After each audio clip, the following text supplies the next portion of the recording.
Rabbi shrah li sadri wa yassir li amri wahlul 'uqdatam min lisani yafqahu qawli. Subhanaka la ilma lana illa ma 'allamtana innaka antal alimul hakim.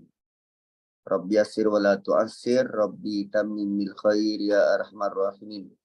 Ayat yang lalu dia ada tentang jangan sakiti orang beriman, lelaki dan wanita. Walladzina yu'dzunal mu'minina wal mu'minat bighairi maktasabu faqad ihtamalu buhtanan wa ismam mubina. Dan orang-orang yang menyakiti orang beriman, lelaki dan wanita, tanpa mereka buat apa-apa salah, maka sungguh mereka telah memikul dosa buhtan, kebohongan, wa ismam mubina, dosa yang memberi impak secara nyata. Dan bila masuk ayat ini, dekat hujung tu, 59, dekat hujung tu, Allah ada sebut fala yu'zain. Fala yu'zain, dan mereka tidak diganggu. Azalik adna ay yu'rafna fala yu'zain. Yu'rafna, mereka dikenali. Fala yu'zain, sama ada mereka tidak diganggu atau mereka mengganggu. Yu'zain, diganggu atau mengganggu. Dah keluar dah kat situ. Okey, kejap saya off phone. Recording in progress.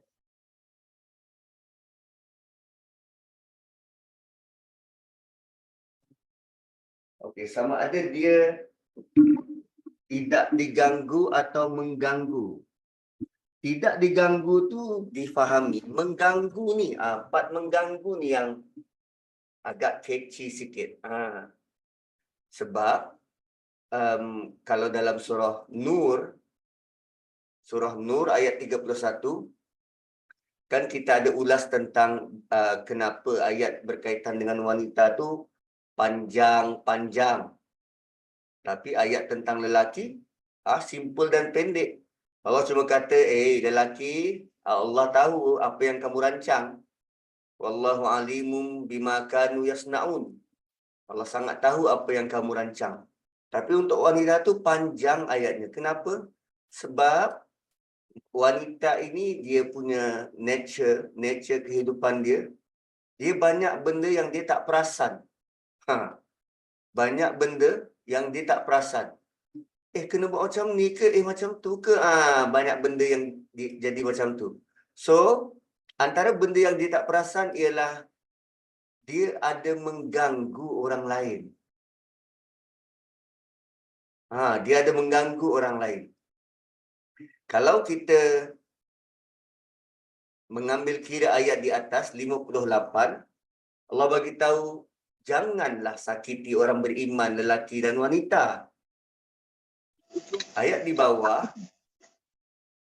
supaya kamu dikenali dan supaya kamu tidak diganggu atau mengganggu. Perkataan sama, azab.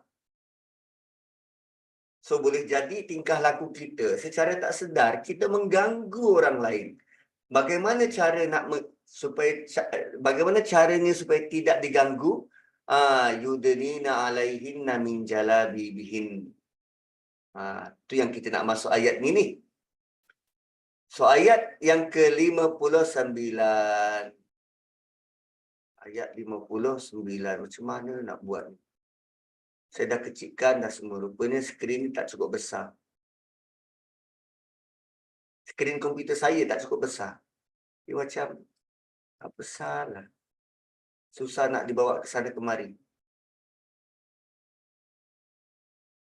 Okey. So, 59. Wahai orang-orang beriman. Wahai orang-orang beriman. Siapa orang beriman ni? Kita lah.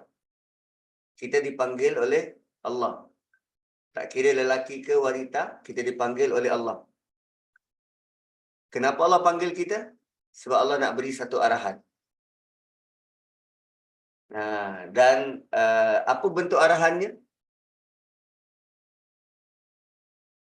Ya ayuhan Nabi, wahai Nabi. Arahan ini diberikan kepada Nabi. So sekarang Nabi perlu sampaikan kepada siapa?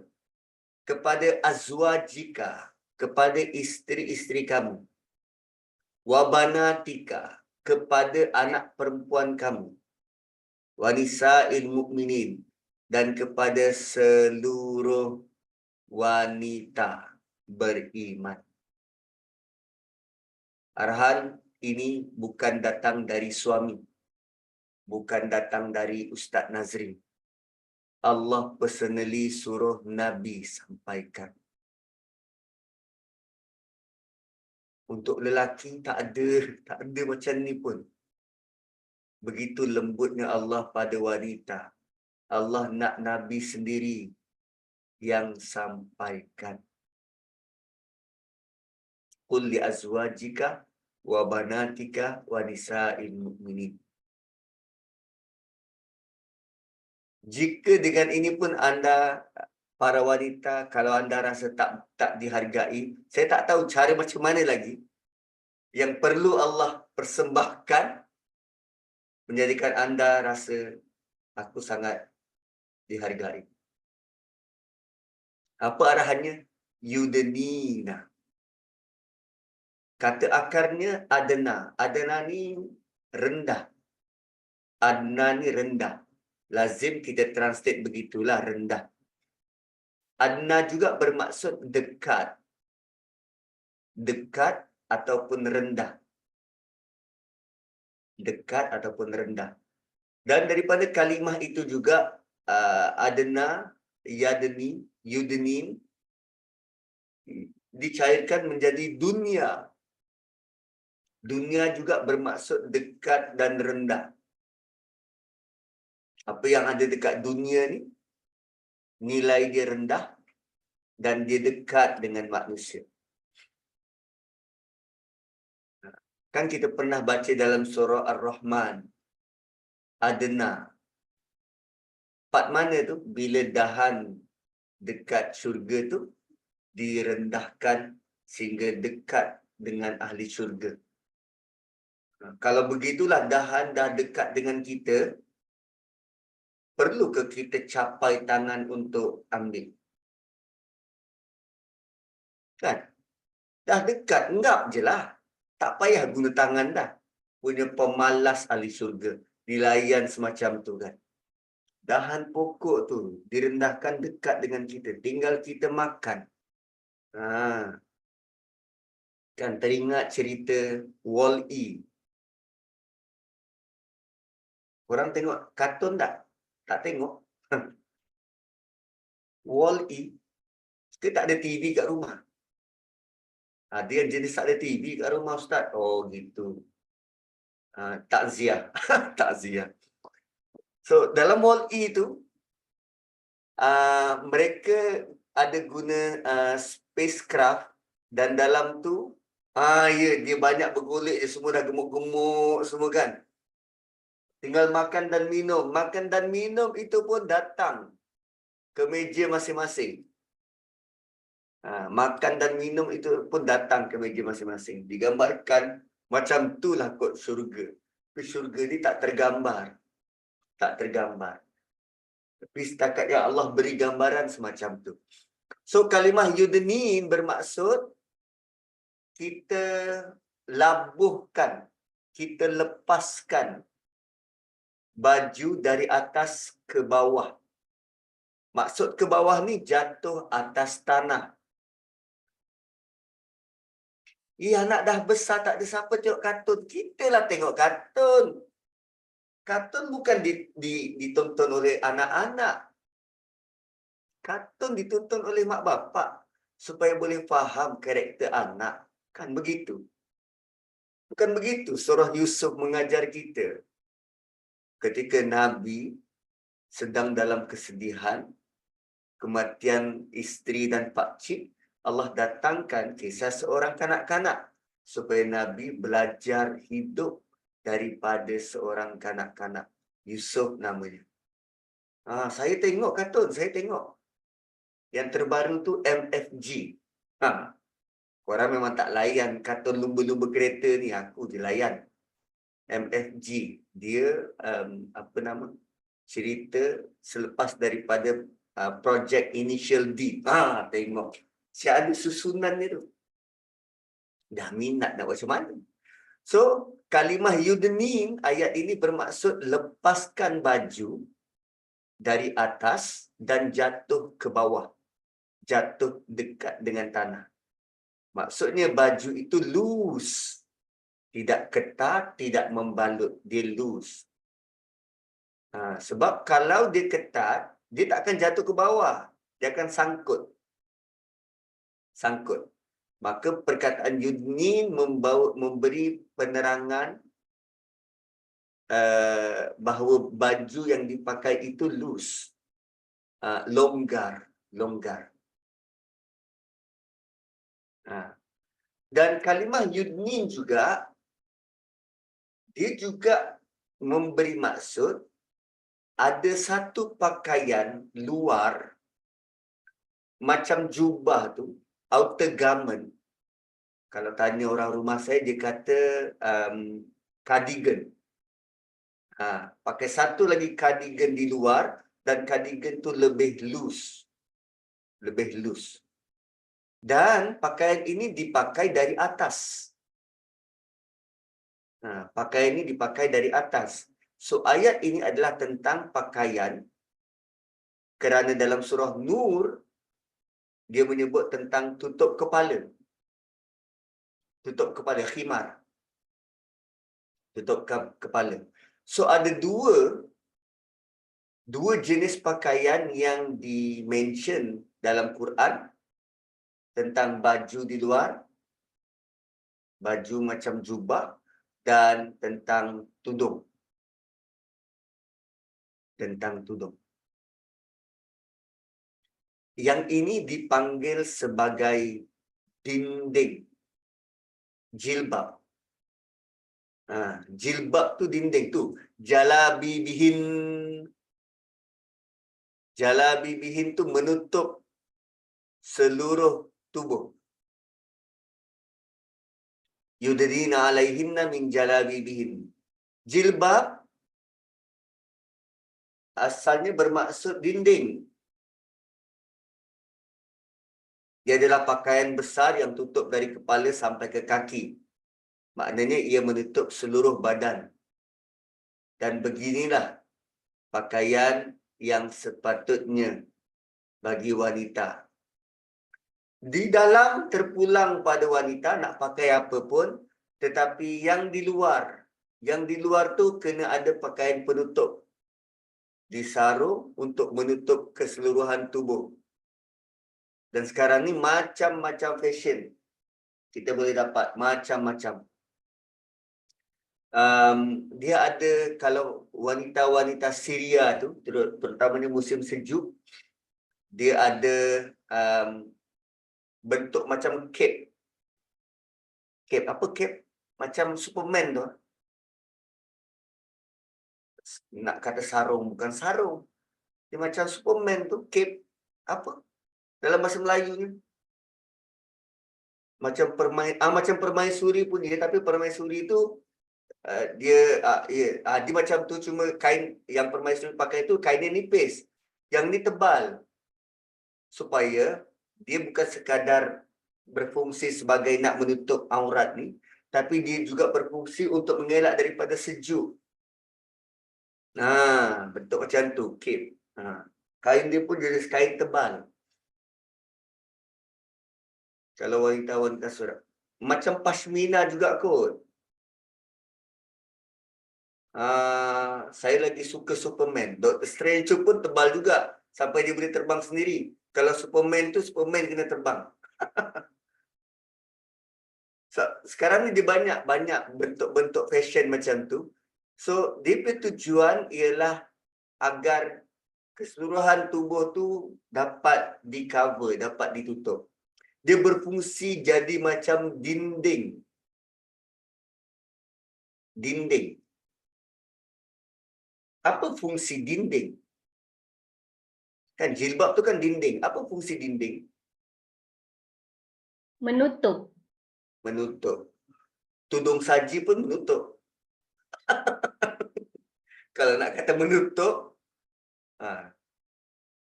Melindung. Melindung. Okey. Kita boleh teka tak apa dekat sebalik dinding tu?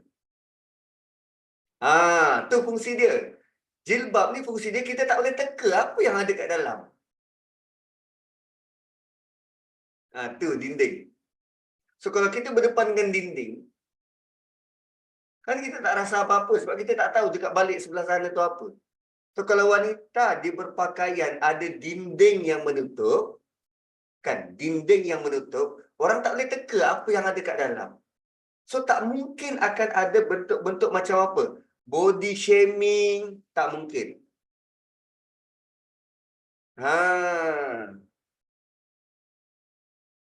Udut kek macam Assassin's Creed, pun boleh jadi juga macam tu. Kita nak tutup pandangan lelaki yang yasnaun, sifat lelaki itu yasnaun, pandai plan, pandai merangka, nak tutup terus daripada dia tak boleh buat apa-apa. Dia mati kutu.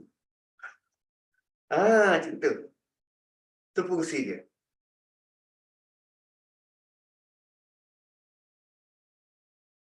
So, kerana ayat ini banyak terjemahan dan banyak jenis tafsiran, jadi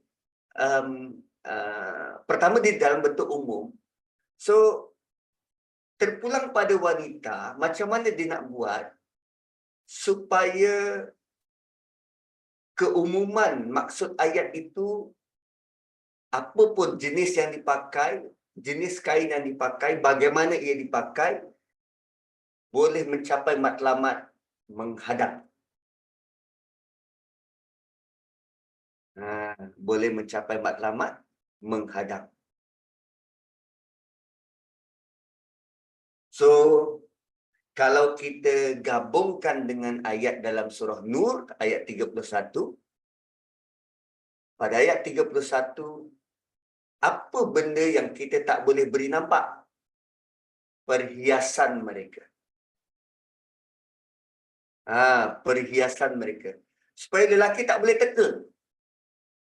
Tutup perhiasan tu sehingga lelaki tak boleh teka. Seolah-olah dia tengok dinding. Maksudnya, benda ni hanya boleh dicapai bila mereka tampil dengan pakaian yang biasa tanpa boleh menarik perhatian. Pandang dinding, apa yang menarik? Tak ada. Kan pindah rumah baru, ada dinding. Kan, lepas tu orang rumah kata, bang, pergi pasang penyangkut bang, saya nak gantung frame. Kan dinding saja, kan okey je. Tapi sebab tak cantik. Tak cantik kan. Jadi dia tengok, dinding ni macam tak menarik. Itu tujuan pakaian supaya dia tak menarik perhatian tu. Namun, kalau dia pakai jilbab, tutup seluruh tubuh, tapi color merah menyala. Atau ada bling-bling. Tak, dia tidak mencapai maksud ayat ini. Dia punya kemuncak ni ialah jangan tarik yasnaun lelaki tu. Jangan menarik perhatian lelaki tu. Yasnaun. Dia bukan tutup kulit. Tetapi kesan yang diperlukan ialah tidak menarik perhatian. Itu yang kadang kalau tutorial tudung. Tutorial tudung. Tudung dah labuh dah. Lepas tu dililit. Nampak cantik pun tak? Itu kat dalam je. Boleh nak pakai berlian-berlian macam tu. Tapi kena tutup. Pertama, dia bukan sekadar menarik perhatian lelaki. Tapi menarik perhatian pencuri. Itu lebih bahaya. Setakat lelaki memandang, dosa. Paling tidak ke neraka. Tapi kalau pencuri memandang, potensi dia ragut. Boleh jadi cedera. Kalau tidak pun hilang nyawa. Gitu. Pakai dalam rumah, lepas tu ambil gambar, post dekat Instagram. Sama je. Sama je.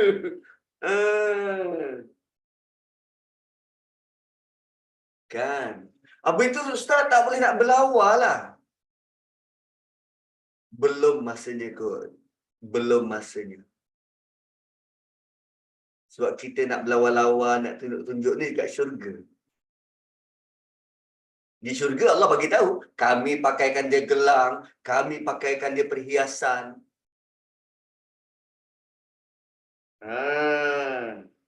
Kan? Dapat kita bersabar ikut perintah ini. Uish. Kan? Sebab perintah kali ini datang direct arahan dari Allah kepada Nabi. Personally tau. Allah tidak kata, ya ayyuhal mu'minun, qul li azwajika. Tak. Tapi ya ayyuhan Nabi. Ya ayyuhan Nabi.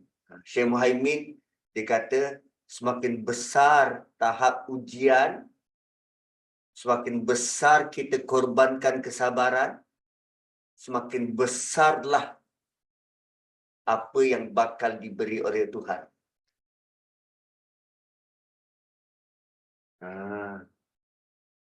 Betul. Sebut macam ni, tak ramai yang setuju. Sebab dia rasa, mesti ada jalan. Mesti ada jalan. Ya, betul.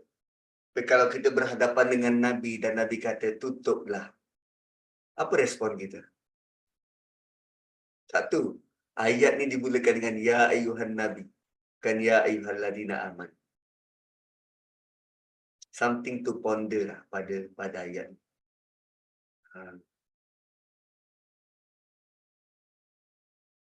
Kemudian, itu tadi pasal jilbab kan, dinding. Ada lagi satu, niqab. Niqab tutup muka.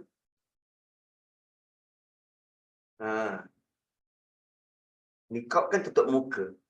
Kan sekarang dah ramai. Sejak COVID tu, semua tutup muka. Pakai face mask. Sebelum COVID, orang yang pakai niqab sering dipandang, aku pun nak pakailah niqab.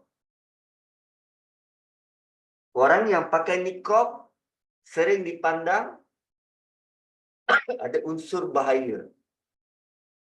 Sebab dia tak boleh dikenali. Maka orang pandang sinis terhadap wanita-wanita yang nak memelihara, nak pakai niqab. Digelar macam-macam, ninja lah, Sasuke lah, macam-macam lah, tu nama ninja semua tu. Tapi bila Allah uji dengan COVID, tiba-tiba sepakat satu dunia setuju untuk pakai tutup muka. Dah tak ada dah diskriminasi keselamatan nak masuk bangunan, kena buka face mask. Tak ada. Sebab takut mati.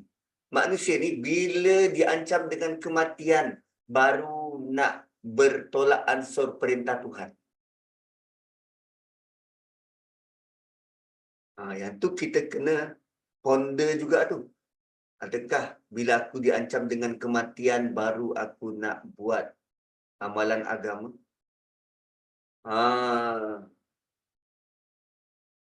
So, niqab, dia suatu yang baik, tapi dia tak sampai tahap wajib. Ada mazhab yang sebut tentang wajib. Tapi dia tidak semua wanita perlu pakai niqab. Tak semua wanita perlu pakai niqab. Ada wanita yang lebih bahaya kalau dia pakai niqab. Lebih bahaya. Bahaya ni macam mana? Kerana daya tarikannya bukan pada muka, tapi pada mata.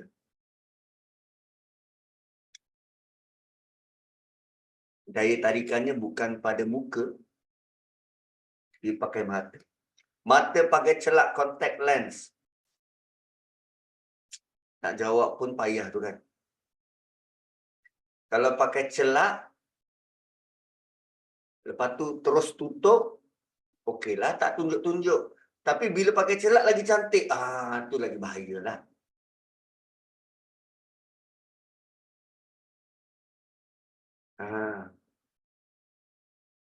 Dia apa sahaja yang kita buat,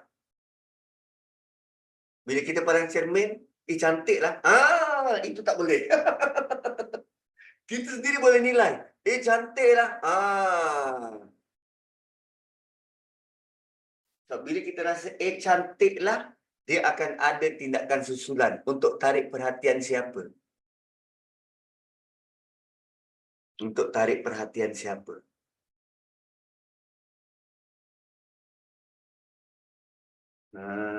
Gitu. Dan susah tu nak bagi tak nampak cantik. Dah memang cantik, nak bagi tampak tak cantik. Tak payah mandi. Aduh. Aduh. Dia macam mana? Kalau yang tak cantik tu, dia berusaha untuk jadi cantik. Orang yang cantik, dia tak kisah pun. Cuba tengok macam, siapa wanita cantik? Lisa Suryani. Lepas dia pakai tudung, lepas tu saya ada terbaca hari tu, Lisa tak kisah untuk tampil naked depan kamera. Tampil tidak bersolek depan kamera. Selama ni dia bersolek lah, nampak cantik. Tapi bila tak pakai makeup pun nampak cantik juga. Dah dia memang cantik. So macam Lisa Suryani tu, dia patut tutup. Sebab wajah dia tu sendiri menarik perhatian. Gitu. Nak tahu menarik perhatian tak menarik perhatian, kita berjalan, ada tak lelaki yang menoleh pandangan?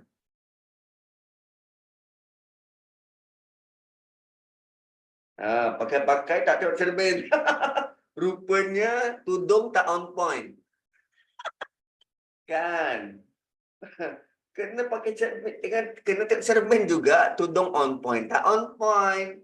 Anak tudung terkeluar ke tak? Ada rambut-rambut kat tepi ke tak? Dia ada tak mata lelaki yang berpaling melihat? Tu level cantik. Level cantik. Tapi kadang, ialah begitulah. Kita berusaha supaya tidak menarik perhatian lelaki. Tapi ujian itu tetap datang melanda. Kita rasa okey dah. Tapi banyak je lelaki-lelaki yang gatal dan miang. Walau kita tak buat apa-apa pun. So, selain daripada itu, bila Allah sebut banatika, banat dia kan anak perempuan ramai. So, Nabi ada berapa orang anak perempuan?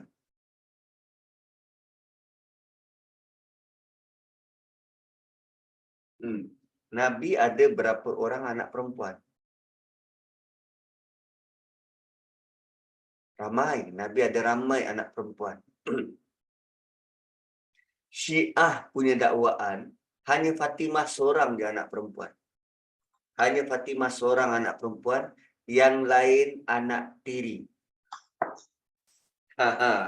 Yang lain anak tiri. So, bila Allah kata banatika, ini juga menjadi dalil bukti bahawa yang lain itu benar anak Nabi. Bukan hanya Fatimah seorang.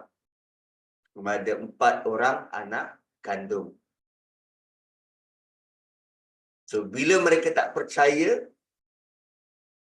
mereka hanya percaya Fatimah seorang anak perempuan Nabi, sebenarnya mereka sedang menolak ayat Quran. Ha. Kan? So kalau kita tak tahu, senanglah ditipu oleh Syiah ni. Dia hanya percaya Fatimah seorang anak perempuan Nabi, sedangkan bukan. So kemudian zalika adna ayyurafna. Yang demikian itu supaya mereka lebih mudah dikenal. Zalika adna. Adna tadi apa? Rendah dan dekat. Sama macam yudnin, melepaskan. Adna, rendah dan dekat.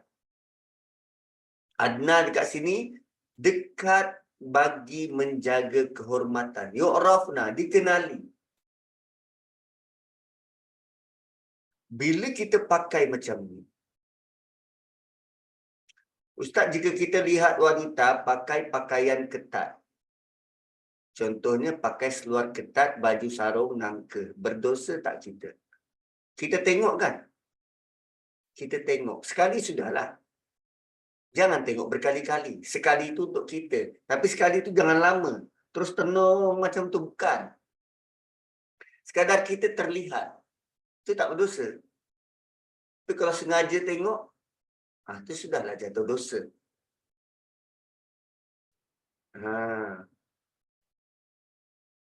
Yang dia yang pakai ketat, yang itu nanti dia akan jawablah dengan Tuhan. Kita yang melihat ni, jagalah pandangan. Hati kita yang beri respon ni, jagalah hati. Jangan pula dia dah buat kesalahan dan dia akan jawab depan Tuhan. Kita pula diuji dengan kita lihat dia. Pertama, kita kena jaga mata. Yang kedua, jaga lidah. Jangan pula kita ngumpat dia. Yang ketiga, jaga hati. Jangan buruk sangka. Dia jaga satu benda, kita kena jaga 3 benda sekurang-kurangnya. Nampak tak? Seimbang je. Setiap manusia ni di hadapan Allah. Seimbang. Kalau ada orang buat salah, orang lain yang tak buat salah, dia ada tanggungjawab dia. Kena jaga mata, kena jaga perkataan, kena jaga hati. Ada tak kita bantu dia beri nasihat ke? Atau doakan dia ke? Atau minta ampun bagi pihak dia ke? Gitu. Itu seimbangnya kita beragama ni. Sebab kita tak mungkin masuk syurga sorang-sorang.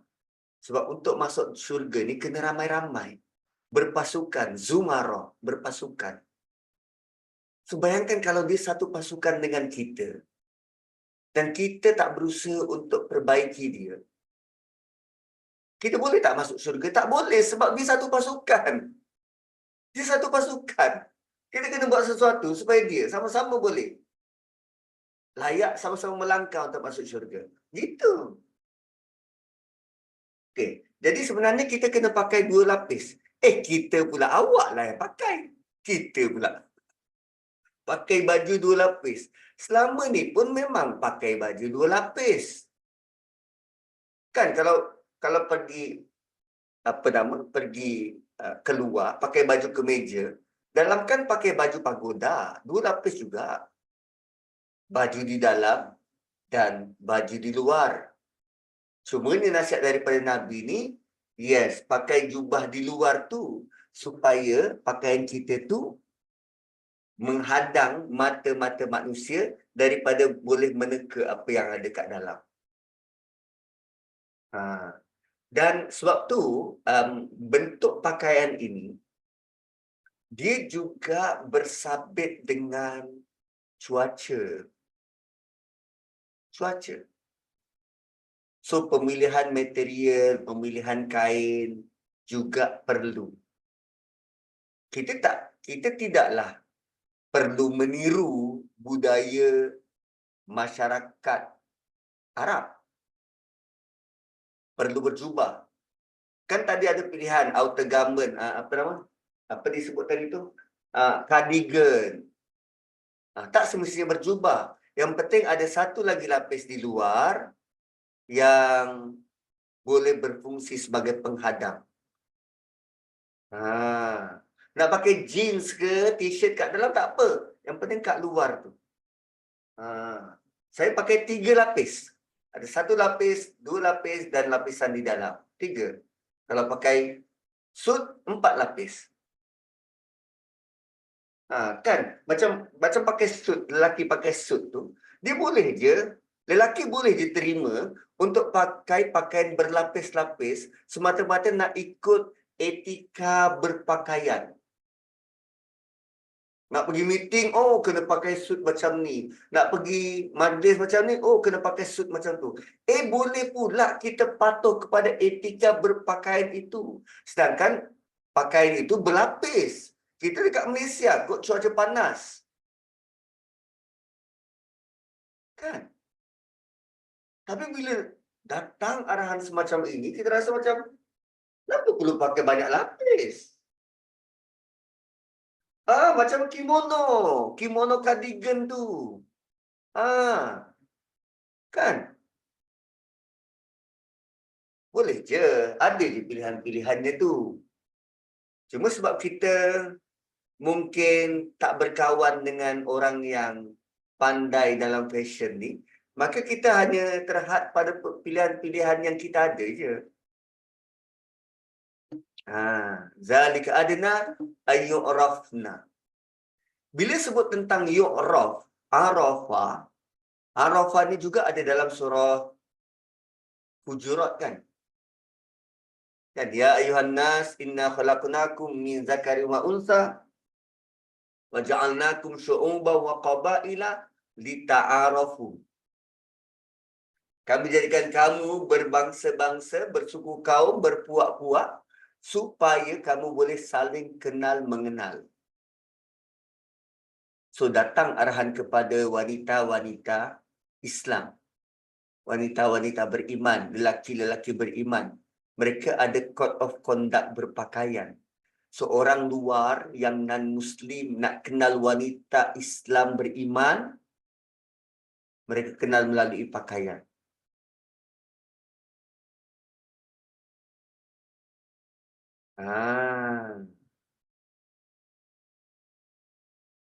Tadi ada saya baca tentang asal kemas, asal bersih dan kemas. Ada kod mana tadi? Asal bersih dan kemas. Asal kemas dan bersih. Asal kemas dan bersih. Kita boleh tampil kelihatan kemas. Tapi bab hygiene itu satu perkara yang sangat-sangat penting. Sangat-sangat penting. Balik daripada Mesir pergi ke Turki, kedua-duanya kami lalui musim sejuk. So bila musim sejuk, dia punya dia punya keadaan sangat seronok. Ialah kita negara panas, pergi ke sana sejuk pula, kan seronok. So bila sampai ke Turki tu, beberapa hari kat sana, kita orang sempat pergi kedai bakso, jual bakso. Kedai orang Indonesia. Sebab kedai orang Malaysia tak jumpa. Tak tahu ada tak orang Malaysia buka kedai kat sana. So pergi jalan-jalan, pergi beli souvenir pun dekat kedai Indonesia, kelihatannya lebih murah berbanding kedai tempatan. So bila borak-borak tu, tanya, berapa lama dah kerja kat sini? Yang ni baru 3 bulan, ada seorang tu dah setahun. So tanya dia punya pengalaman, macam mana hidup kat sini? Seronok tak dah setahun?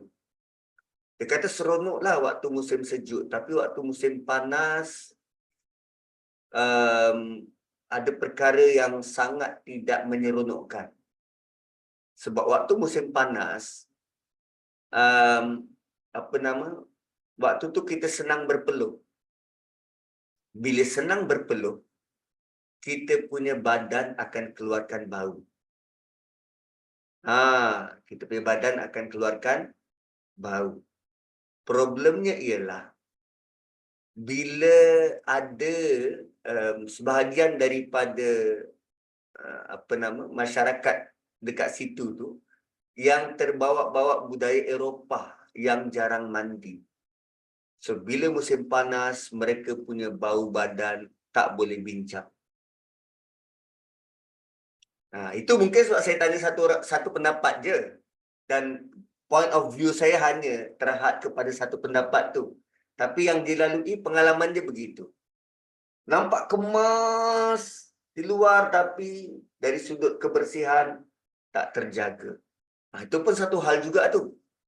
Asalnya kita tak nak menarik perhatian lelaki, tapi kerana bau badan kita, orang menoleh dalam bentuk Masya Allah. Kan? Bentuk macam tu. So, biar tampil kemas dan bersih. Satu sudut yang lain, yu'rafna, dikenali. Itu pun kemungkinan juga. Bila dah sejuk, diorang dah mula jarang mandi. Kan sejuk. Kita kalau sejuk pun macam Piramli tu, lap mata je bukan muka. Dia basuh mata je Piramli. So, satu lagi bentuk yu'rafna, dikenali. Kenapa perlu dikenali?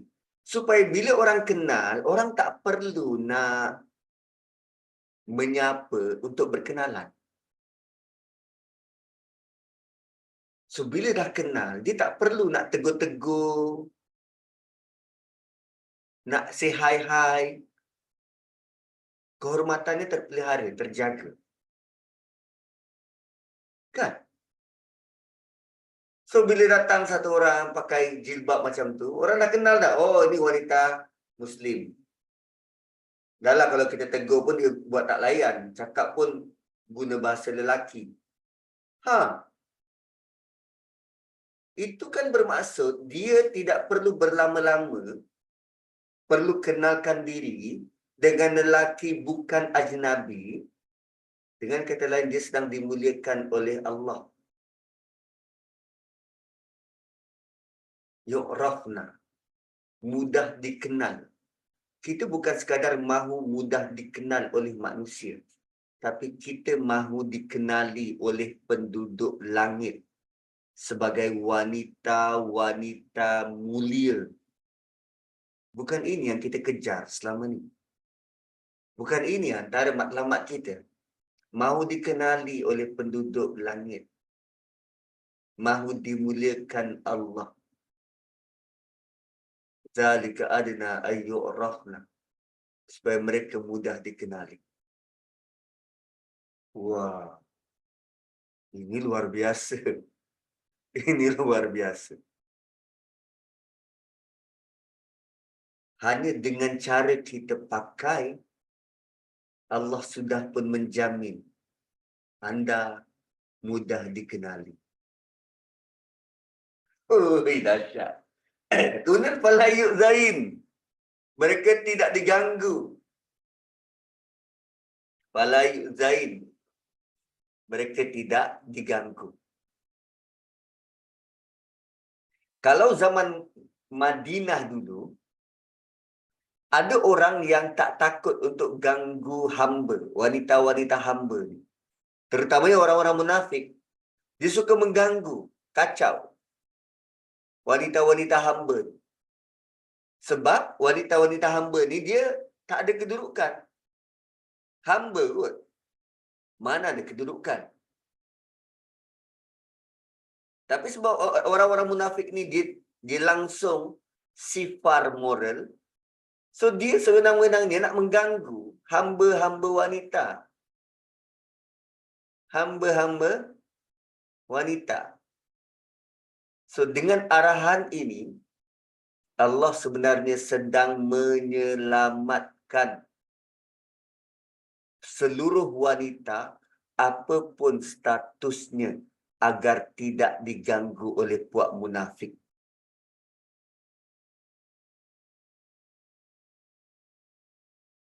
So, bila wanita hamba keluar rumah kena pakai macam ni, ada beza tak dengan wanita-wanita merdeka? Tak ada. So, dia tidak dibezakan. Langsung Allah hilangkan terus prejudis. Wala yu'zain. Mereka tidak diganggu. Tak ada prejudis. Tak ada prejudis. Dan menariknya, tuan-puan, yang makhluk-makhluk yang mendukung tentang kebebasan. Ya, makhluk-makhluk yang mendukung tentang kebebasan. Mereka punya idea ialah wanita boleh pilih apa yang dia nak pakai. Wanita boleh pilih apa yang dia mahu pakai. Lalu diperkenalkanlah fashion musim panas, fashion musim sejuk. Fashion musim panas, fashion musim sejuk. Dan atas nama fashion sebenarnya merantai cara berfikir wanita untuk mengikut orang yang memperkenalkan fashion. Pergi majlis ini, kena pakai macam ni. Ini dress code dia. Pergi majlis macam ni, kena pakai macam ni. Ini dress code dia. Maka wanita, dia perlu ada standard cara berpakai. Kena pakai skirt. Skirt pula tak boleh di bawah lutut. Kena beberapa inci atas lutut. Cuba tengok pakaian.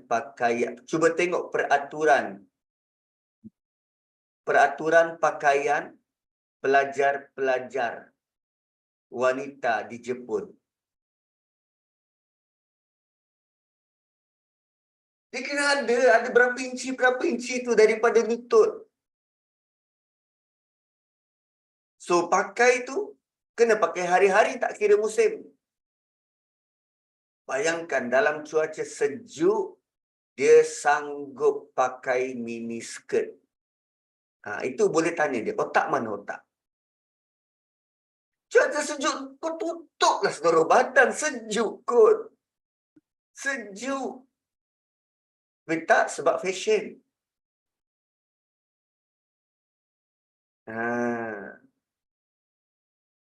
So, ayat ini bukan saja terpakai pada waktu itu. Bila wanita berpakaian seperti yang disebut. Tak kiralah wanita pakai apa. Dia tutup, tak tutup. Yang penting lelaki falayu zain. Lelaki jangan ganggu.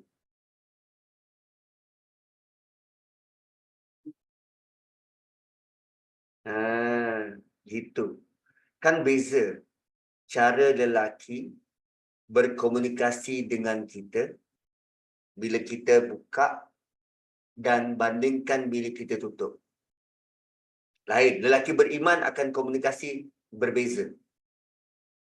Mereka akan lebih hormat.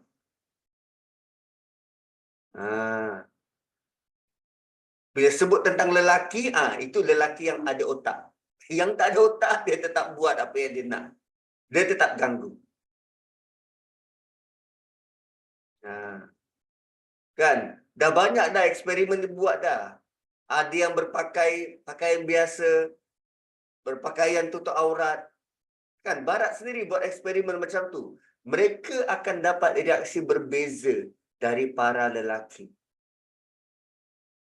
Bila dia pakai sopan, takkan dikacau pun.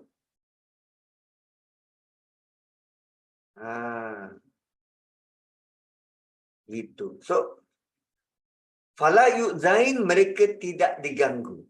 Maksud kedua, fala yu'zain, mereka tidak mengganggu. Tidak mengganggu. Oh, rupanya dengan cara berpakaian itu, anda mudah mengganggu perhatian lelaki.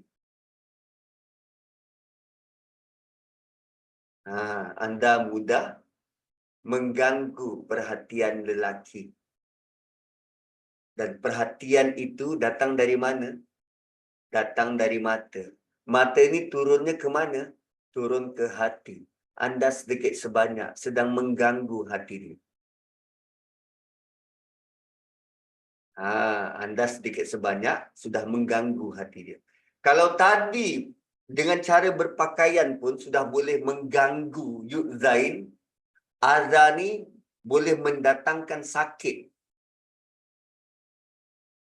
Rupanya cara berpakaian, cara kita berpakaian inilah kita hasilkan masyarakat yang semakin lama semakin sakit.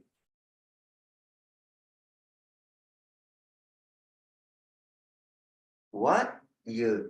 Cara berpakaian ini, kalau menurut ayat ni, bila kita tak jaga, lama kelamaan kita melahirkan masyarakat yang semakin sakit. Kerana Allah guna perkataan yu'zain, azza. Azza tu mendatangkan sakit. Kan ayat 58. Walladzina yu'zunal mu'minin. Mereka yang mengganggu, menyakiti. Apa yang sakit dekat sini? Hati. Hati dia semakin sakit. Bukan sakit hati tu. Hati dia semakin tak keruan.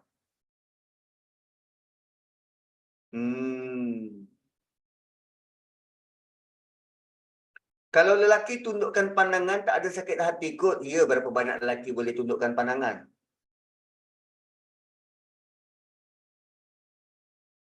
Kan? Katalah kita berpakaian, kita satu orang berjalan. Yang memandang sepanjang kita berjalan tu ada 20 lelaki. 3 daripadanya tundukkan pandangan. Baki 17. Sekali dia pandang terkesan dekat hati dia. Kali kedua dia pandang terkesan dekat hati dia. Bukankah pada surah Nur ada 2 cahaya yang kita perlu jaga dan selamatkan? Cahaya roh dan cahaya intelek. Cahaya roh dan cahaya intelek. Setiap kali dia melalui maksiat, cahaya itu semakin malap. Payah lagi tu nak dolan-dolan. Loh, kalau nak dolan, kan daripada awal surah ni, Allah suruh kita berkubur je kat rumah. Tu mesti lupa tu. Ayat mana tu? Allah suruh berkubur je kat rumah. Ya sabunal azab. Sebab Allah yang mencipta kita, Allah tahu apa yang kita mahu. Gini. Mubayyinah 33 Ustaz. 23, 32. 33. Yes, waqarna fi buyutikunna. Berkubur dekat rumah. Tak cuti sekolah nak juga dolan-dolan. Ya boleh. Boleh jalan-jalan. Tapi cara penampilan kita di luar begitu je. Tidaklah perlu berselubung macam tu. Yang penting asalnya apa? Tidak menarik perhatian. Itu je. Ni kalau dah pakai semua tutup, dia pakai gelang. Lepas tu ada loceng.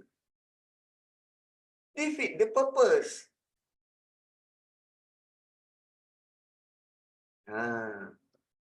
Dan ada juga bentuk begini. Dia dah pakai elok dah. Tapi cara dia berborak, bergaul mesra dengan lelaki lain pun defeat the purpose. Macam nak berenang. Adalah tempat yang hanya untuk wanita je. Ada. Memang ada. Indoor lagi. Ada. Kalau nak berenang ada. Kita buat dia. Nak teman anak nak masuk pool. Alah, anak dah besar. Tolak pakai kaki je. Nah, masuk.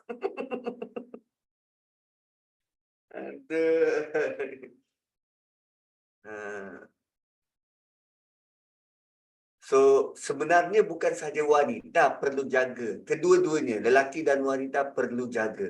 Cuma selalunya yang di-highlight ialah wanita. Kerana dia lebih banyak yang perlu dijaga. Itu je. Buat swimming pool kat rumah. Betul, betul. Betul. Tu bila Allah kita waqarna fi buyutikunna. Berkubur saja di rumah-rumahmu. Tak payah keluar. Kan sekarang kita punya ini time, ini punya zaman. Mau apa-apa, ada Shopee, ada TikTok. Beli saja online. Yang penting fulusnya. WhatsApp je, bang. Abang ada duit lebih tak? Sedekah ke ayam sikit, terus ditransfer. Berbelanjalah sesuka hatimu. Lexi saja private pool. Bila lagi kita nak kopakkan suami? Ini jam lah. Inilah alasan yang kuat dan kukuh untuk anda demand pada suami. Abang kena kerja keras sebab saya punya maintenance tinggi. Kalau saya nak tidur, nak mandi pool sekali, abang kena sewa Lexis at least 1,300, paling cikai 800 satu malam. Wa kana Allahu ghafurur rahimah.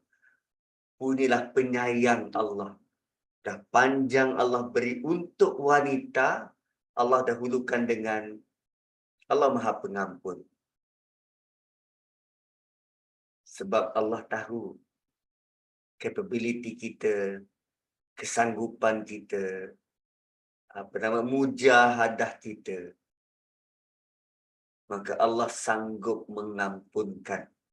Wa kana Allahu ghafurur rahimah. Sedangkan dia ada perkataan yu'zain, menyakiti, disakiti. Ayat sebelumnya apa? Faqadih tamalu buhtana wa itsman mubina. Maka mereka telah mengikul kesalahan dan berbuat dosa yang nyata. Kita menyakiti hati orang. Tapi Allah tutup dengan wa kana Allahu ghafurur rahimah. Allah sudah pun ampunkan, sudah pun maafkan dari dulu lagi. Ui, hebat. Kemudian masuk pula bab munafik. La illam yang tahil munafiqun. La illam yang tahil munafiqun. Oh, by the way, bila Allah kata wa kana Allahu ghafurur rahimah, Allah nak beri nasihat pada wanita, jangan terbeban dengan arahan ini. Buat semampumu. Allah sudi untuk memaafkan. Ada ayat macam tu untuk lelaki. Kan, suruh jihad. Jihad, kau suka tak suka jihad? Wa asa an takrahu syai'an wa huwa khairul lakum. Wa asa an tuhibbu syai'an wa huwa syarrul lakum. Wallahu ya'lamu antum la ta'lamun. Tak ada sebut tentang ghafur. Begitu sekali untuk wanita. Kerana dirimu terlalu berharga. Next. La illam yantahil munafiqun walladzina fi qulubihim maradun wal Naik berapa pula boleh juga? Naik berapa pula? Sungguh jika dia tidak berhenti. Sungguh jika orang-orang munafik itu lam yantahu, tidak berhenti. Dan orang-orang yang pada hati mereka ada sakit. Dan mereka-mereka yang murjifun, penyebar whistleblower, penyebar khabar bohong. Fil Madinah, di Madinah. Sekarang Allah arahkan kepada 3 golongan ini berhenti. Jika korang tak berhenti, DP arahan itu je. Kalau korang tak berhenti, siapa? Munafik. Walladzina fi qulubihim marad wal murjifuna fil Madinah. Berhenti dari apa ni? Allah tak sebut. Tapi Allah kata korang kena stop. Wah, ada misteri kat situ kan? Itu yang membuatkan kita tertanya-tanya dan kita mula nak mencari. Kenapa tiba-tiba Allah suruh berhenti? Berhenti dari apa? Jeng, jeng, jeng. Ada 3 golongan. Pertama, orang munafik. Yang kedua, orang yang ada penyakit dalam hati. Yang ketiga, yang menyebar khabar bohong. Yang suka sebar gosip. Yang nak lariskan surat kabar.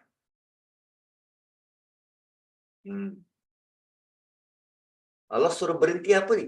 Belum bagi tahu lagi berhenti dari apa. Tapi Allah suruh berhenti. 3 golongan. Oh, rupanya orang munafik dengan yang ada penyakit dalam hati, 2 golongan berbeza. 2 golongan berbeza.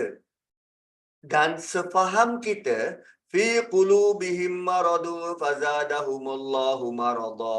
Itu orang munafik lah tu. Tengok tak? Allah tidak berikan blanket. Tidak menggelar manusia secara blanket. Sama. Fi qulubihim maradu fazadahumullahu marada. Ni munafik lah ni sebab dia ada dalam munafik. Tapi di sini lain. Ada munafikun, ada fi qulubihim marad. 2 golongan berbeza. Dan Quran sangat particular dengan benda ni. Dia tak menggelar sembarangan.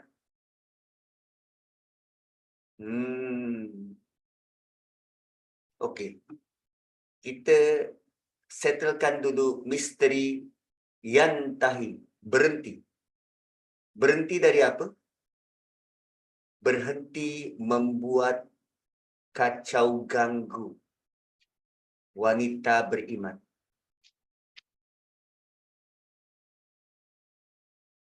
Berhenti dari bergaul dengan wanita yang mahu jaga diri. Berhenti mengganggu dan mengusik wanita itu dalam majlis atau apa bila mereka berjumpa di tepi jalan. Wow. Ini satu pukulan hebat pada setiap lelaki beriman. Sebab Allah tuju kepada orang munafik, kepada yang di hatinya ada sakit, dan kepada penyebar berita-berita bohong. Kan, terutamanya ustaz-ustaz. Kalau ustaz suka ngusik, suka ngacau. Dah, jangan. Jangan usik, jangan kacau anak-anak dara ni. Dan lagi-lagi kalau dia tu apa? My step. Dia siap boleh tanya, awak kan my step. Bila nak jadi next step? Oh, dah. Ayat ini bagi tahu berhentilah. Berhenti, jangan kacau. Jangan ganggu. Kekalkan maruah mereka. Jaga dan pelihara maruah mereka. So, kita nak tahu 3 golongan. Pertama, munafik. Munafik ni orang yang opportunis, sentiasa mencari peluang untuk memburukkan Islam. Munafik. Atau dia berpura-pura. Kalau puak tu menang, dia sokong puak tu. Kalau puak ini yang menang, dia sokong yang ini. Itu munafik. Fi qulubihim marad, siapa? Ada penyakit dalam hati. Mereka ini mungkin orang Islam. Orang yang sedang mahu beriman. Yu'minun. Bukan amanu. Amanu telah beriman. Yu'minun. Sedang berusaha untuk beriman. Tapi dalam hati mereka masih ada penyakit. Hati mereka masih ada sakit tu, penyakit. Maka penyakit inilah yang kalau tidak dirawat menjadi bahaya. So, first step untuk merawat hati, tolong jangan ganggu wanita.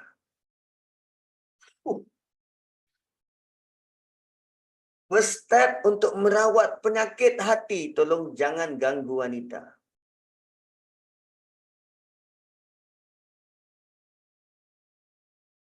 Next, murjifun. Lahir daripada kalimah irjaf. Irjaf ni apa? Gempa. So, bila berlaku gempa bumi, orang akan kecoh. Bila berlaku gempa bumi kan orang akan kecoh.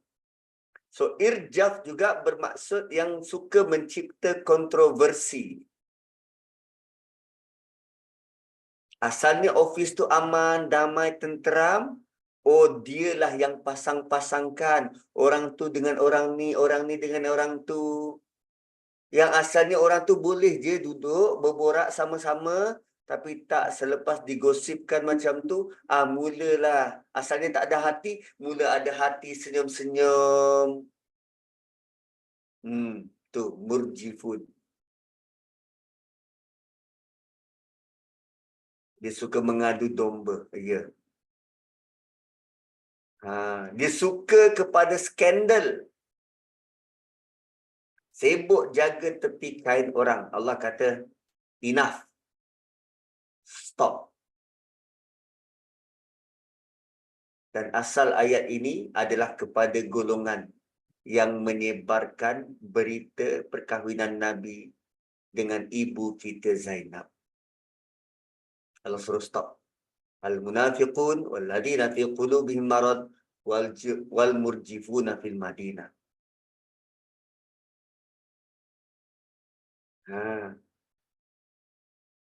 So, kalau tak berhenti,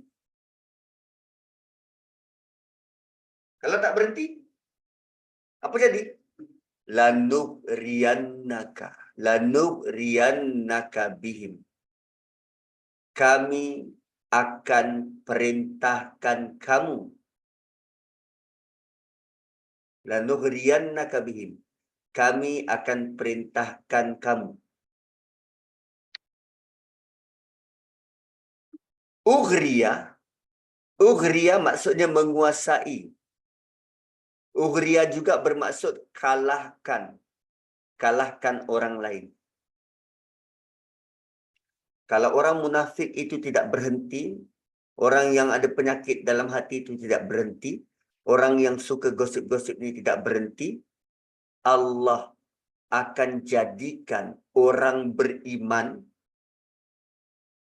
Allah akan beri kekuatan kepada orang beriman untuk hancurkan, kalahkan, kuasai 3 golongan ini. Dengan kata lain, lanughriyannaka bihim bermaksud, kami akan perintahkan orang beriman memerangi kamu.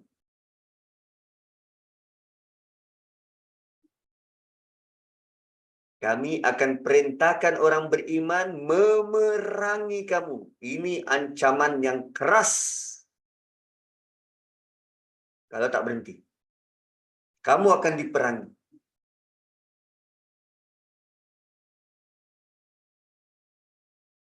So, nasihat kepada siapa-siapa sahaja, lelaki, tolong hentikan lawak-lawak lucah. Tolong hentikan lawak malam Jumaat. Itu tidak kelakar. Allah sudah lama perintahkan kita untuk stop. Enough.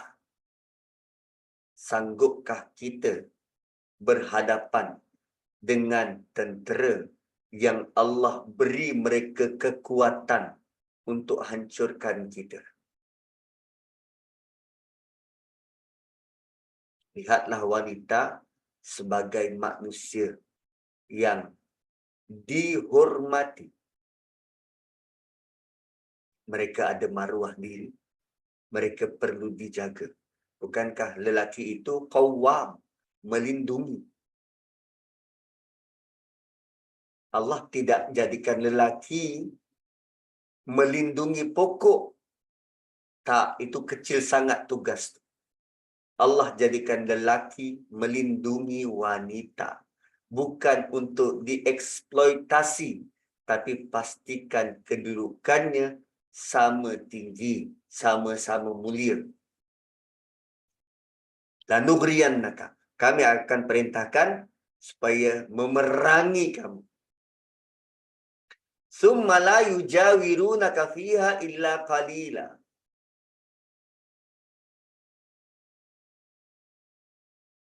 Kalau itu jam, orang munafik ini tidak berhenti, mereka diperangi dan mereka akan dihalau. Summa la yujawirunaka. Kemudian mereka tidak lagi menjadi jiran tetanggamu illa qalila, kecuali sedikit masa. Perang habis-habisan. Sampai tak ada dah jenis makhluk ini tinggal dekat Madinah.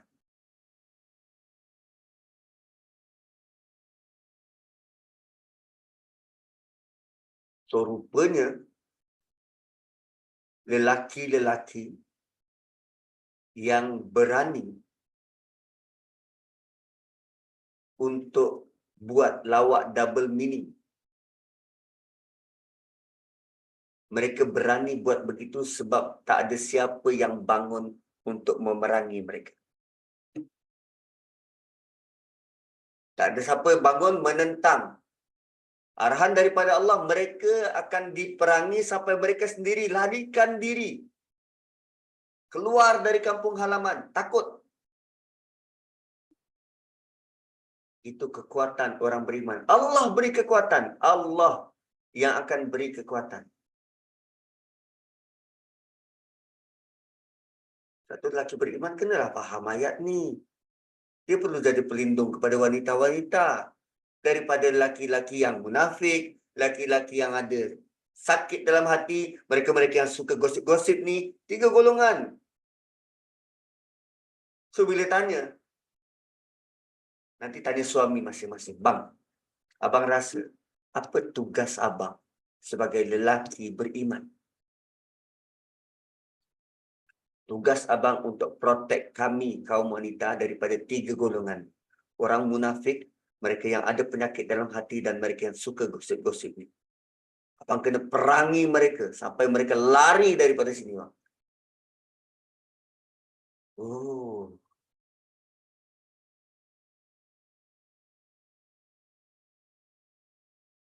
Dan rasa-rasa kalau begitulah masyarakat Islam membesar dan menjadi kukuh. Selamat tak komuniti itu? Selamat. Tak ada nak kacau bini orang lain. Kan kita tak ada nak pandang selek pada perkahwinan yang tak jadi. Seorang menjadi duda, seorang menjadi janda. Tak. Tak adalah cakap-cakap belakang. So, siapa yang buat begitu diperangi. Kan?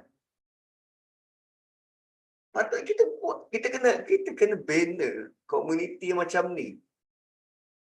Komuniti yang bersetuju untuk hapuskan benda ni dalam masyarakat.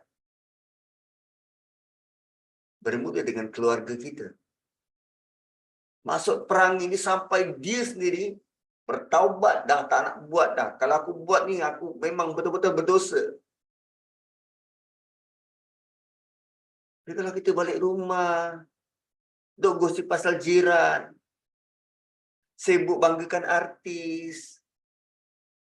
Lisa macam mana sekarang ni? Lisa. Lisa yang mana? Alah, Lisa yang tu. Lisa Blackpink.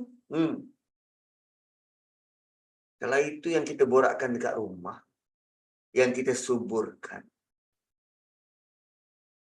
akhirnya sensitiviti kita dalam nak menjaga maruah orang beriman yang lain semakin malap dan padam.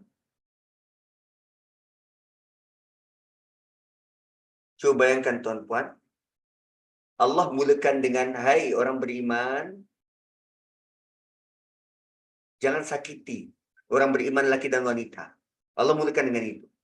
Kemudian Allah datangkan kepada para wanita, Nabi pesan, labuhkan pakaianmu. Tentang pakaian, supaya kamu dikenali dan supaya kamu tidak disakiti. Perintah ketiga, Allah kata,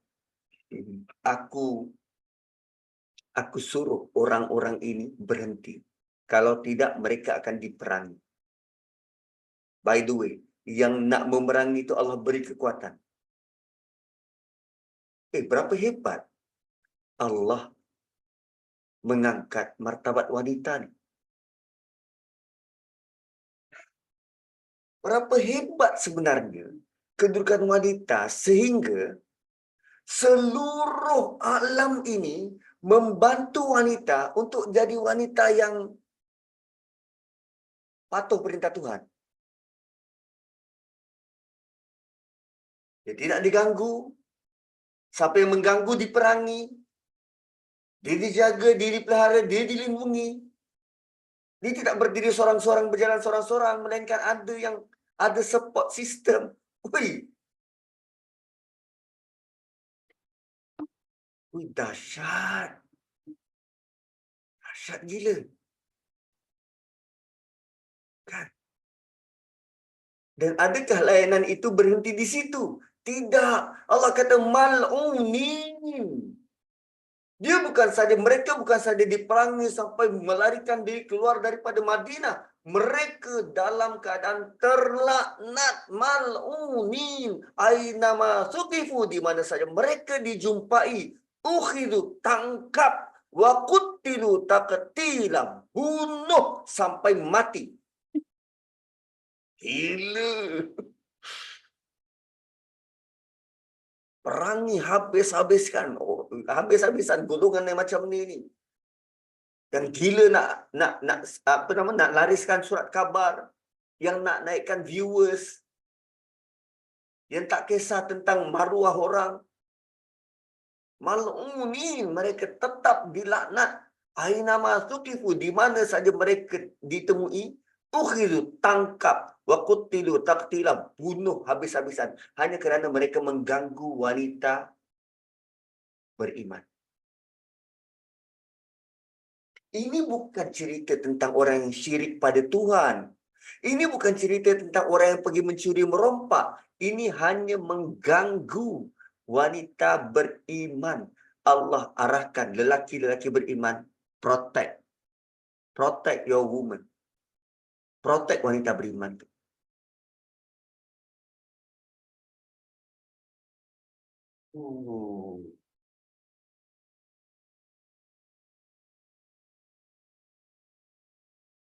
Tapi Ustaz sekarang tak macam tu pun. Gila, kita baru jumpa ayat ni kan kat sini. Aku 45 tahun hidup baru jumpa ayat ni. Ayat ni tak pernah diketengahkan dalam masyarakat pun. Tak pernah didiskus, dibincangkan pun. Kita melihat ayat ni sebagai terpencil macam tu saja. Quran yang mahjura. Kan seolah-olah macam batu di tepi jalan. Tekan inilah silibus yang perlu diketengahkan sejak daripada kecil. Anak-anak orang beriman perlu tahu tentang tuntutan ayat ini. Tolong jaga rakan-rakan wanita sekelas. Jangan dibuat main, jangan diganggu. Siapa yang ganggu, pergi perangi mereka.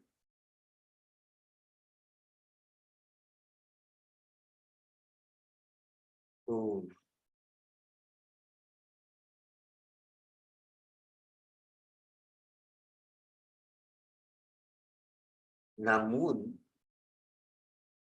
adakah ayat ini, adakah peristiwa ini pernah berlaku dalam lipatan sejarah umat Islam?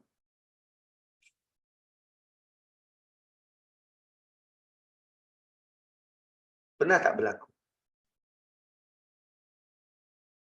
Tak pernah kan? Ada satu ketika, Khalifah Ma'mun. Zaman Khalifah Ma'mun. Wanita tu kena kacau. Pergi hantar utusan. Pergi ke situ. Kata, kau nak aku hantar tentera aku.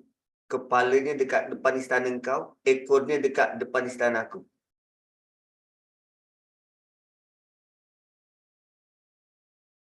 Wow.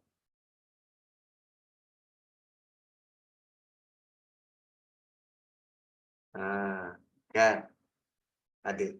Kenapa dia tak terjadi dalam lipatan sejarah umat Islam di Madinah? Kerana ayat ini dibaca dan orang munafik takut untuk buat. Takut dan terus berhenti buat. Ancamannya keras. Laknat kot. Ancaman yang Allah beri ialah laknat mal'unin. Mereka tetap dilaknat. Ini kemarahan dari Allah. Kemurkaan dari Allah. So, anda wanita, seronok tak diprotek macam ni? Ui, seronok. Seronok bukan kepala. So, nanti sembahyang zuhur, waktu sujud itu, nyatakanlah kegembiraan anda. Di sini, bila kata lanughriyannaka, dan pada perkataan waquttilu taqtila, qital dekat sini ni, bunuh habiskan, fizikal. Fizikal. Tapi Allah guna lanughriyannaka ke atas. Lanugriyan ni dia bermaksud menguasai, mengalahkan. Menguasai dan mengalahkan bukan hanya dengan fizikal, tetapi mungkin dengan idea. Idea. Patahkan hujah sampai mereka malu sendiri, berundur, keluar daripada daerah. Dan pasti akan ada penjelasan lebih dalam lagi berkaitan ayat 61 ini. Tapi bila melihat kerasnya ancaman tu, maka ternyata ayat ini memberi kesan mendalam kepada orang munafik waktu tu. Langsung tak ada nak kacau ganggu kepada wanita beriman. Pada wanita beriman. Okay, kita ada berapa ayat lagi? Banyak. Banyak. Okay. Next. Sunnatallahi fil ladina khalau min qabl walang tajida li sunnatillahi tabdila. Inilah sunnah Allah. Sunnatullah yang berlaku kepada orang dahulu. Dan sunnatullah ini takkan berubah sampai bila-bila. So, lelaki jangan pernah takut berdiri untuk mempertahankan maruah wanita Islam. Kerana padanya itu Allah akan beri kekuatan. Dan inilah ayat lanughriyannaka tadi itu. Kami akan arahkan orang beriman untuk mengalahkan kamu. Dan ini sunnatullah. Sunnatullah ni apa? Satu bentuk peraturan yang dia akan tetap berlaku sampai bila-bila. Dan Allah kata, peraturan ini takkan berubah. Peraturan macam mana? Api tetap membakar. Air menjadikan basah. Hujan turun dari bawah. Dari atas ke bawah. Bukan dari bawah ke atas. Itu sunnatullah. Proses lulu hawa pula. Bukan. Proses kitaran hujan tu tetap berlaku. Itu sunnatullah. Allah tetapkan begitulah dia berlaku. Sampai bila-bila. Dia takkan berubah. Kan besi tetap nilai 25. 25 ke? Aku pun tak tahu. Fe kan besi dalam carta tu. Dia tetap itu sampai bila-bila. Emas tetap ada nilai. Perak tetap ada nilai. Besi tetap berkarat. Itu sunnatullah. So, apa sunnatullah dekat atas ni? Allah akan jaga dignity orang muslimah beriman.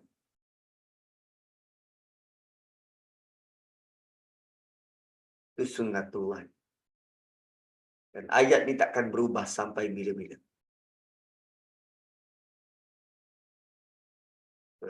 Dahsyat. So, selepas daripada itu, didatangkan pertanyaan. Ada manusia bertanya. Yas'alukan nasu anis-sa'ah. Ada manusia bertanya padamu tentang as-sa'ah. Sa'ah, hari apa? Hari kiamat. Ada yang kata hari bangkit. As-sa'ah ni the hour. Kita translate jadi jam.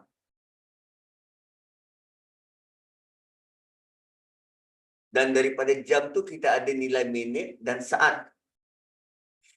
Saat tu apa? Sekarang. So, yas'alukan nasu anis sa'ah. Tu 11.30 remind siap-siap. Dah 11.30. Oh, aku terpandang jam yang salah. Jam dekat komputer aku, jam 11.24. Jangan untuk rasa, 6 minit lagi. Rupanya jam sebenar 11.31. Okey, betul lah sa'ah. Betul sa'ah. Yas'alukan nasu anis sa'ah. So, kita dah sampai ke saatnya. Jom kita berhenti. Kita sambung lagi minggu depan. Masa sudah time. So, sebelum habis, kita ucapkanlah Kong Hei Pacai kepada yang menyambutnya. Selamat Tahun Baru Cina. Tahun ni tahun naga. Tolong jangan jadi naga. Wallahu a'lam. Alhamdulillah, jazakumullah khairan Ustaz. Hari ni kita tepat pada masanya as-sa'ah buat kata Ustaz. InsyaAllah kita akan sambung dalam kuliah seterusnya. Cuma saya tertarik apabila Ustaz sebut betapa seluruh alam ini cuba membantu kita muslimah ni untuk menjaga kehormatan. Dan semuanya terpulang kepada diri kita sebenarnya. Dan dalam ayat suruhan tadi, ayat 59 Allah gunakan kalimah zalika. Dan kalau kita tadabbur, perkataan zalika ni sesuatu yang jauh, dan apabila sesuatu yang jauh tu ia memang memerlukan usaha yang banyak dan mujahadah yang tinggi. Dan memang kita sebagai wanita sendiri kita akuilah memang benda ni bukan mudah. Dan insya-Allah sama-sama kita berdoa semoga Allah tetapkan keimanan, kuatkan keimanan kita dan dikelilingi dengan sahabat-sahabat yang sama-sama membantu dan mengingatkan untuk kita melabuhkan jilbab kita insya-Allah. Barakallahu fikum Ustaz untuk pencerahan yang sangat jelas pada hari ini. Terima kasih sahabat-sahabat yang meluangkan masa. Moga-moga masa yang kita luangkan ini Allah nilai sebagai amal yang soleh insya-Allah. Kita tutup kuliah kita dengan tasbih kafarah dan surah An-Nas. Subhanakallahumma bihamdik asyhadu an la ilaha illa anta wa nastaghfiruka wa natubu ilaik. Wal 'asri innal insana lafi khusr illa alladziina aamanu wa 'amilus shalihat tawassaw bil haqqi wa tawassaw bis sabr. Assalamualaikum warahmatullahi wabarakatuh. Jangan makan di Waalaikumsalam. Terima kasih semua. Terima kasih. Assalamualaikum semua. Waalaikumsalam warahmatullahi. Nah, ayat ni kan pagi ni subhanallah, masya-Allah. Kita tahu yang kita